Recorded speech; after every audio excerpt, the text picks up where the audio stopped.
Namo tassa bhagavato arahato samma sambuddhassa. Namo tassa bhagavato arahato samma sambuddhassa. Namo tassa bhagavato arahato samma sambuddhassa. Buddhang dhammang sanghang namasami.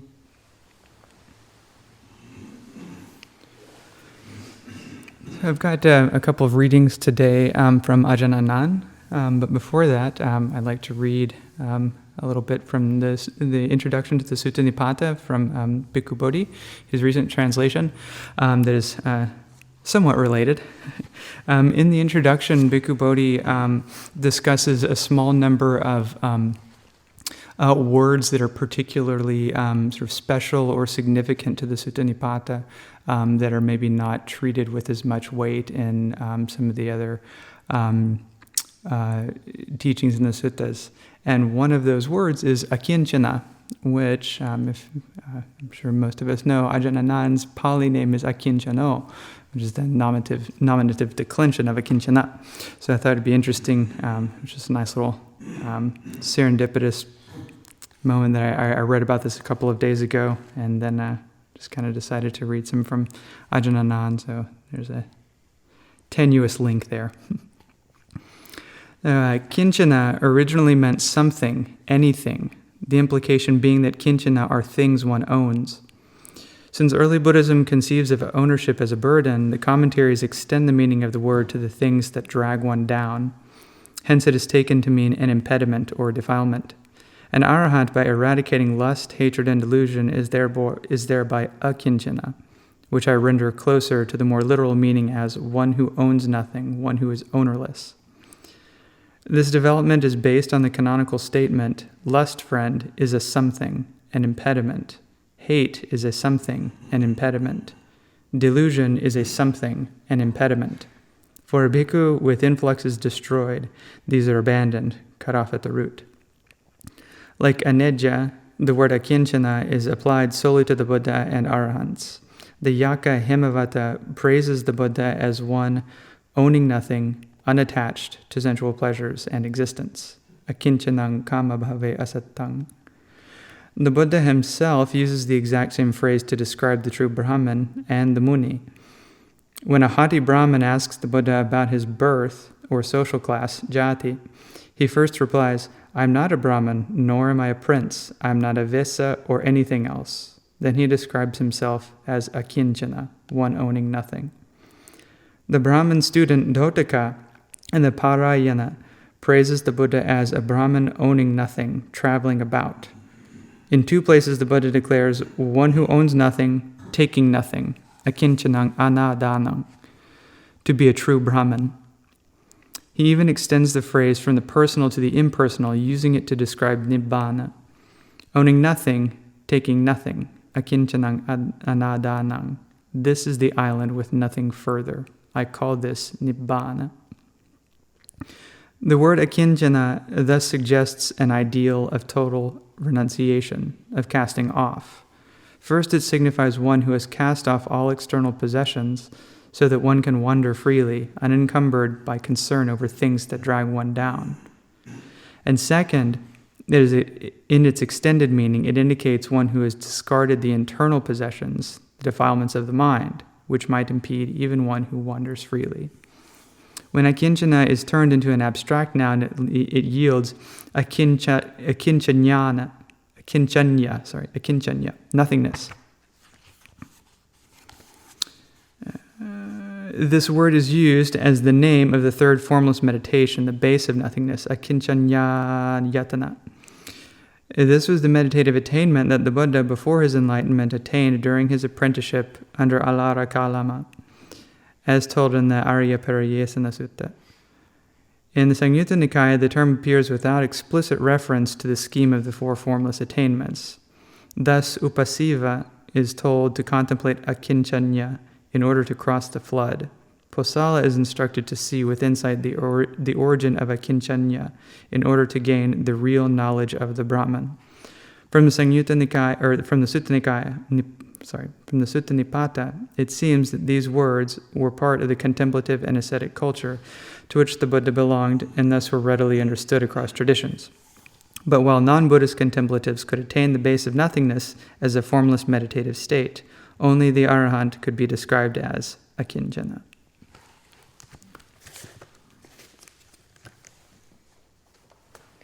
So a few short readings. Firstly, from Sotapattimagga, the Path of the Sotapanna.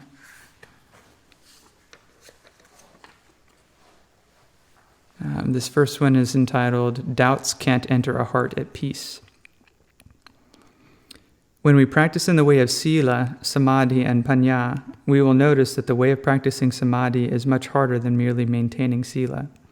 This is because we have to abandon all moods that give rise to liking and disliking: anger, ill will, proliferation, agitation, restlessness, doubt, and worry. It can be compared to the body. If the body has 5 kinds of sickness, it won't find any ease at all and will give rise to discomfort.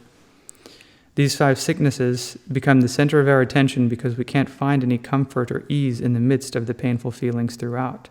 But as time passes, each one of the sicknesses passes away, one by one, and we begin to feel better as we become free of each. Then the body starts to feel at ease. It's the same as the mind. The nivarana are like the 5 sicknesses, but afflicting the mind.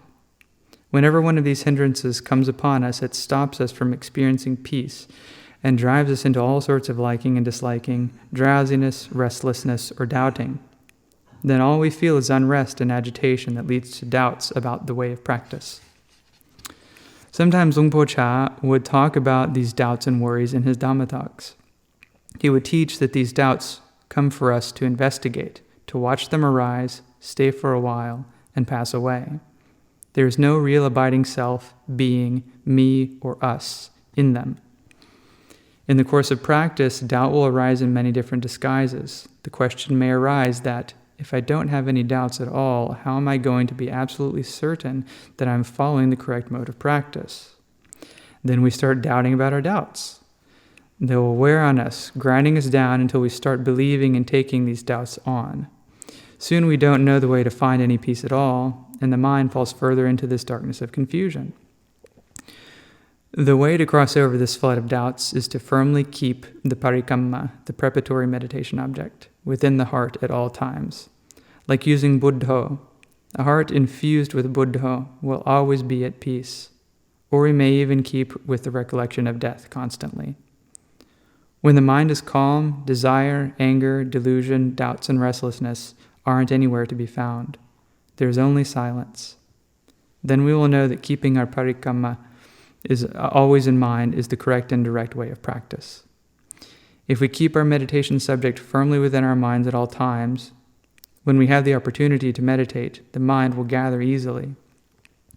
We will feel a tranquility that we have never experienced before because of this sustained samadhi. Our minds will have radiance and peace within. A mind that is in this state of quietude will have continuous sati stemming from it. When we investigate the sankharas, particularly rupa sankharas, this bodily form or any other external forms in the physical world, we will see the elements that make up this body exist just as they are. The body is just elements here in their natural state, living according to nature. It is only the mind that conjures up and builds these forms to be something. For instance, we can build up some material object and give it a label, but in reality, it is only the 4 elements that have temporarily come together. They never came up to proclaim that, quote, I am earth, I am fire, I am air, I am water, unquote. Or even to say that, quote, I am attractive or unattractive, unquote. These concepts are only within our minds. When our eyes, ears, and so forth come in contact with sensory objects, it gives rise to these assorted feelings. When we investigate with panya, we will understand this mental act of labeling and how we impose, quote, reality on the outside world. This, quote, reality we experience is only conventions we as humans have conjured up.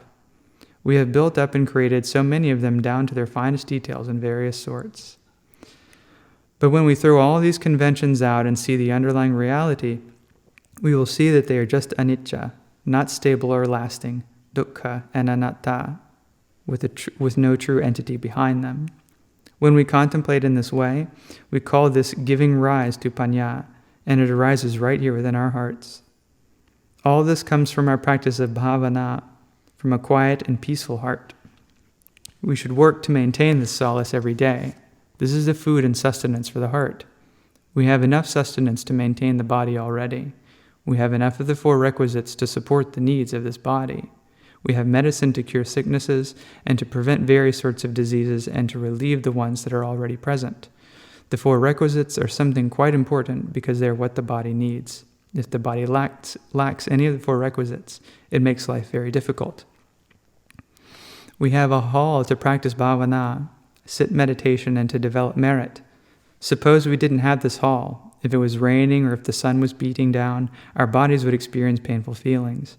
And now that we have the four requisites for this body, we have to find a refuge for the heart. And the very next short reading is entitled, Refuge for the Heart. On some occasions, Songpo-cha would ask the monks, do you know where the practice really lies or not?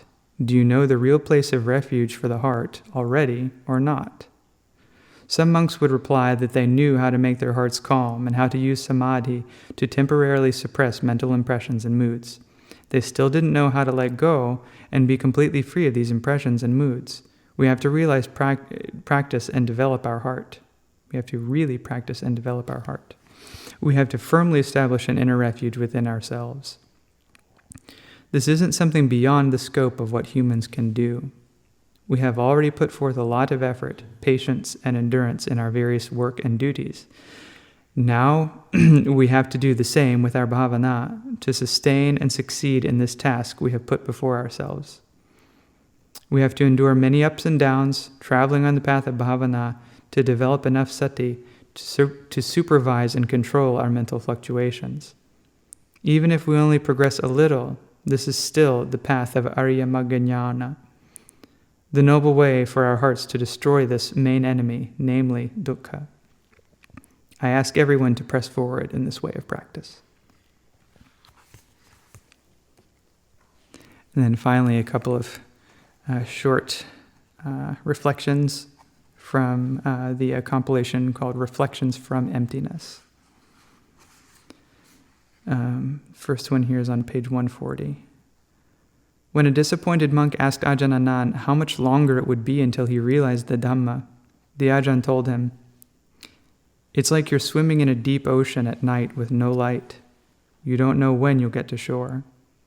You can't be certain. You might only be a few meters away. Never quit practicing. If you quit, you'll drown for sure." And this last one is on 145. What does it mean to see the Dhamma? It means you truly break through and understand everything that arises as merely a convention. This knowledge is liberation. The more you contemplate all things as conventions, the clearer your understanding becomes. Greed, hatred, and delusion are gradually reduced to the point where they disappear from the mind. At that point, the mind experiences true emptiness, perfect peace.